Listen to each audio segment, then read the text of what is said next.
ทานเพื่อขัดจัดขัดเกลากิเลสของตัวเองนี่เรียกว่าทานบารมีอันที่สองศีลบารมีเนาะเรารักษาศีลนี่ไม่ใช่รักษาศีลแค่3 วันนะโยคีเราไม่ใช่มารักษาศีลแค่3 วันต้องรักษาศีลทั้งชีวิตรักษาศีลเพื่อให้สังคมยกย่องว่าเป็นคนมีศีลอย่างนั้นหรือรักษาศีลเพื่อให้ชุมชนให้เขาเคารพนับถือเราแค่นั้นหรือรักษาศีลเพื่อให้ครอบครัวเรามีความสุขมีความเจริญเท่านั้นหรือไม่ใช่การรักษาศีลก็เพื่อทำให้กายวาจาของเราสุจริตสุแปลว่าดีจริตแปลว่าความประพฤตินะหมายความว่าทำให้กายวาจาของเรานี่เป็นไปในทางที่ดีงามเป็นความประพฤติที่ดีงามการรักษาศีลไม่ใช่รักษาศีลเฉพาะต่อหน้าคนแต่ตอนเรารักษาศีลทั้งต่อหน้าคนและรับหลังคน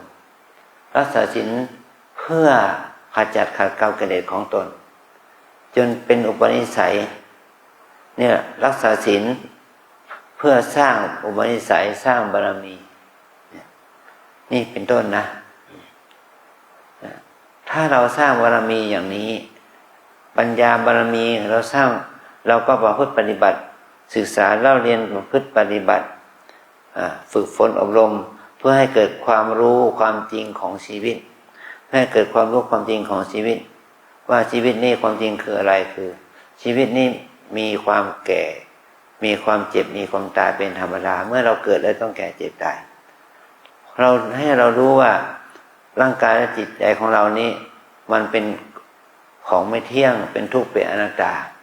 และเราเข้าใจอย่างนี้เราสามารถที่จะพัฒนาปัญญาของเรานั้นให้เจริญขึ้นได้ทำให้สติสมาธิปัญญาเจริญขึ้นได้มันจะสามารถละราคะโทสะโมหะได้อันนี้หมายถึงว่าการเจริญปัญญา